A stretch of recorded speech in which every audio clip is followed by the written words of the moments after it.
So, ladies and gentlemen, very early today, 24th of August 2025, the FLA fighters were trying to get a very big headline. What were they trying to do? They were trying to launch a preemptive attack on a particular military barrack in the region of Kidal.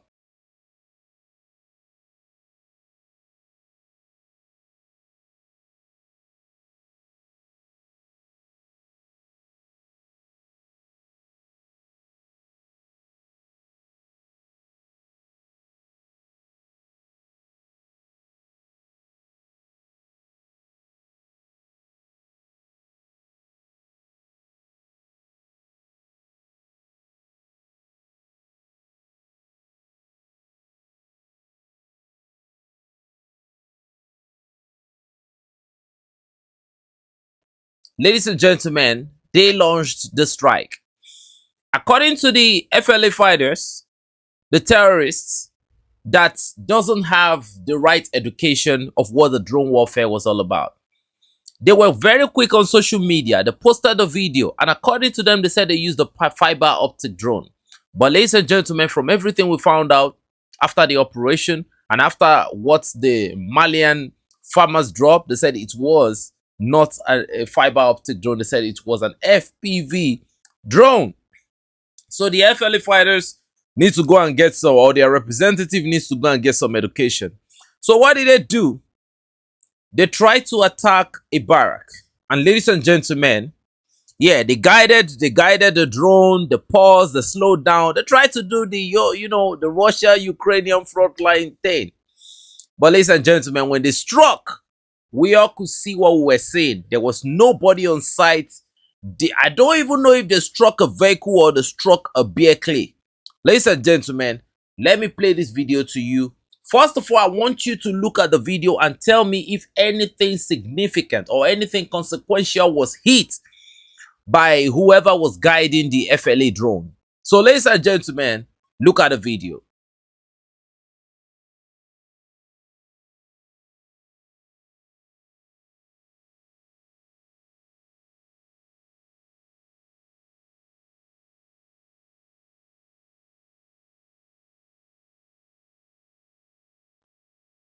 Now, after the strike, they went on the internet and they started saying that, they had confirmed kills, they did this, they did that.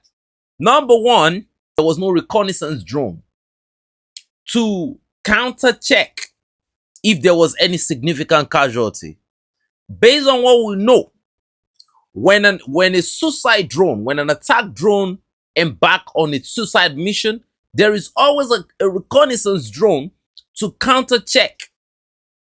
The reconnaissance drone will be the drone to give the clear picture of how the impact happened and how much damage was caused. But ladies and gentlemen, the whole camera went blank, and to them, a lot of troops, were quenched in this attack.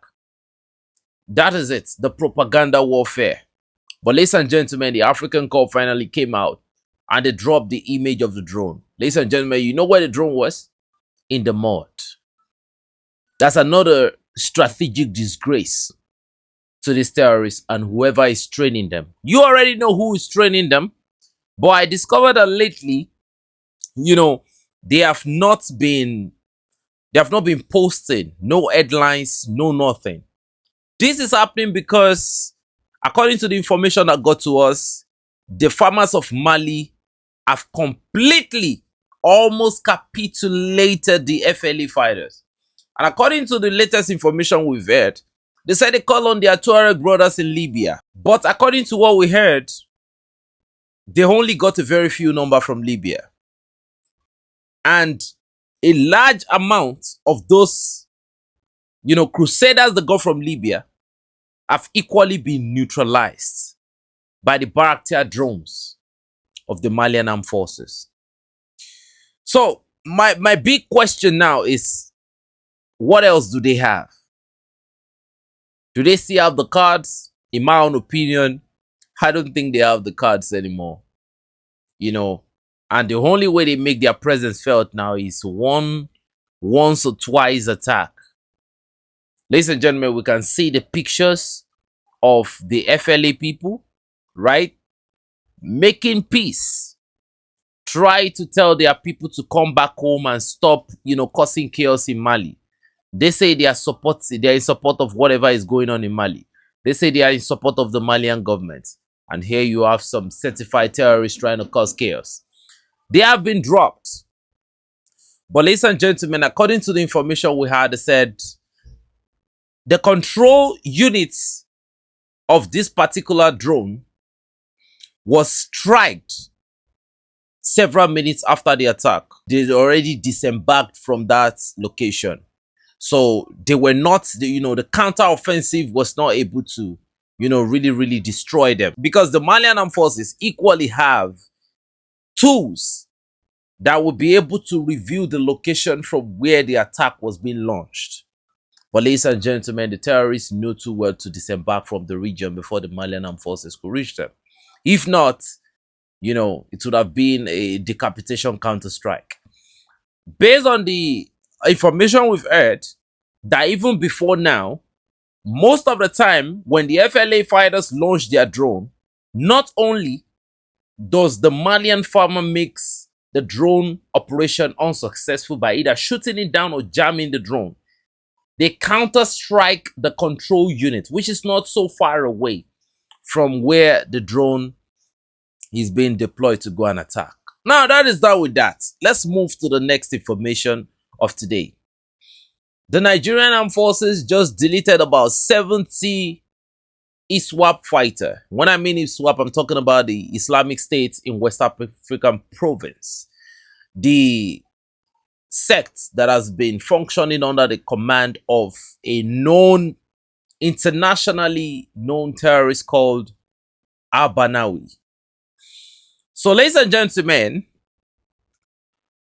these guys, for quite a while, they've always done something, especially in the Bama local government of Borno State. What they normally do is to launch an offensive, most of the time a preemptive offensive, dealing some sort of strategic damage to the Nigerian military bases in Borno State. Now, I don't know why they normally do it, but according to the whole rhetoric, offense is the best form of defense.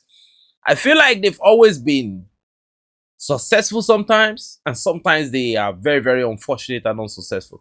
And this is one of those attacks that they've widely been unsuccessful. We are hearing from local sources that the reason why they have been launching this attack is because the Nigerian Armed Forces is beginning to switch on the offensive button recently in Borno State. We have seen image. We have seen some of the, Nigerian Air Force operation in Borno State. The DSS, Joint Task Force operation in Borno State, which has yielded a lot of success recently. But this particular attack, the Nigerian infantry troops, they did not really mention the battalion actually. But the pictures are here of those forces. The faces are blurred, so for confidential reasons. The terrorists actually engaged the Nigerian forces. The Nigerian forces repelled the enemy fire. Now, the battle lasted for several hours, according to the information we were given, and according to what we're told.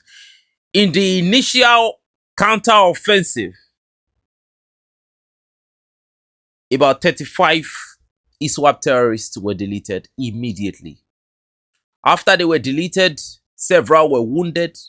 And according to the information we're given from the pro-government military sources, they said 9 of the ISWAP terrorists were rescued by their members. And after that initial strike, because most of this battle normally happen at night, the ISWAP terrorists actually buried some of their members. And if you look at the fashion through which they buried their members, it shows that they were in a hurry to escape. They buried some with hands and legs hanging outside. We will post the pictures on Telegram so that you can see for yourself to confirm it. And after this strike, as they were backing away, based on precise intel, they said they were backing towards the Nigerian-Cameroonian border. So the Nigerian Air Force called on the nearest base that could give them a sort of air support. And according to them, there was a quick response from the Nigerian air support. Ladies and gentlemen, the Nigerian Air Force launched another decapitation counter-strike on this terrorist element while they were backing off. Now, they were backing off, but according to the intel they gave us, it said there was another group of reinforcement. Because when you're talking about the ISWAP, you're talking about one of the most sophisticated, if not the most sophisticated terrorist sects in Africa. I have watched their videos, I've seen their gears, I've seen the way they operate. These guys are elite. But they were trying to call for the reinforcements, came very quickly. And, the Nigerian Air Force came too quickly too. And they had to battle it out. So the Nigerian Air Force, they just had the superior firepower. And before we knew what was going on, another 35 was deleted. And according to what we heard, a lot of other ISWAP terrorists fled with gunshot wounds. Now, I'm going to say something.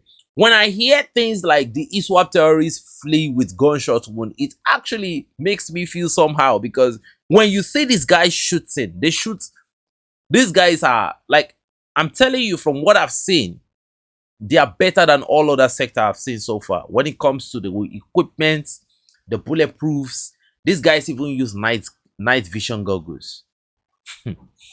So how, that's why most of the time they attack at night. But ladies and gentlemen, this is just one of those missions by the Nigerian Armed Forces that actually yielded great success. I wouldn't have brought this news to you if we did not have the image evidence. So we have dropped it on our Telegram channel. We would like you to see it. Now, why am I saying this? This means that even in Nigeria, no matter the rumors that is going on, we know that some of these rumors are true, that the fight is not going on, there's a lot of compromise here and there, but still, sometimes, for whatever reason, the real fight still happens on the front line too. Some people are staging their fights, we do know that, and some people are actually fighting for real. We still have patriotic Nigerian army, we still have them. And to all the Nigerians out there, home and in diaspora, I want you to keep believing. Darkness don't last forever. At the end of every dark tunnel, there is always a bright light at the end of the day. Homeland or death, we will prevail. But I don't think Nigeria is on that right path right now. But we will soon get there. So keep believing. And for Mali, I think it's another day in the bag of multiple success that keep coming as Mali keep inflicting more casualty on the enemy side. Homeland or death, yeah, Mali will always prevail. I think the AES state deserves to say that statement more and more, because, they've actually proved beyond all reasonable doubt that their statistics don't lie. Ladies and gentlemen, it's your boy 72 Android signing out. Enough said. I want to appreciate everyone on the Android community for your support. Not just your support, your unwavering support. I mean, when I look at the type of support you all give to this community, it drives me, man, I can't just say enough. The support that you all give me, that you all give us generally, oh my goodness. To be honest, I am lucky to be a part of this community. Yeah, because I'm equally a part of this community. You guys are equally a part of this community, because without you, there is no Android community. So I really appreciate you. Much respect and 72 salute to all of you. It's your boy 72 Android signing out. Enough said, but before I go,